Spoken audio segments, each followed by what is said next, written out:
1 থেকে 10 মিলিমিটার বৃষ্টিকে আমরা হালকা বৃষ্টি বলি, 10 থেকে 22 মিলিমিটার বৃষ্টিকে আমরা মাঝারি ধরনের বৃষ্টি বলি এবং 22 থেকে 40 মিলিমিটার পর্যন্ত বৃষ্টিপাতকে আমরা মাঝারি ধরনের ভারী বৃষ্টিপাত বলি। 44 থেকে 88 মিলিমিটার বৃষ্টিকে আমরা বলি ভারী বৃষ্টি এবং 89 মিলিমিটার বা তার চেয়ে বেশি বৃষ্টিপাত 24 ঘন্টায় যদি সংঘটিত হয় তখন আমরা তাকে অতি ভারী বৃষ্টিপাত বলে থাকি। সিলেটেও প্রতিবারই ভারী বৃষ্টিপাত হয়, অতি ভারী বৃষ্টিপাত হয়। আমরা অনেক সময় হাই ইম্প্যাক্ট রেইনফল বলি, কারণ অনেক সময় স্বল্প সময় ব্যাপক বৃষ্টিপাত সংঘটিত হয়। 300 মিলিমিটার, 400 মিলিমিটার এরকম রেকর্ড আমাদের রয়েছে।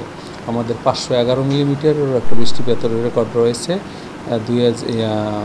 সিলেট অঞ্চলে এবং চট্টগ্রাম বিভাগেও ভারী বৃষ্টিপাত হয় এবং চট্টগ্রাম বিভাগ হলো দ্বিতীয় বেশি বৃষ্টিপাত প্রবণ এলাকা। 1 নম্বরে হলো সিলেট এবং তার পার্শ্ববর্তী এলাকা।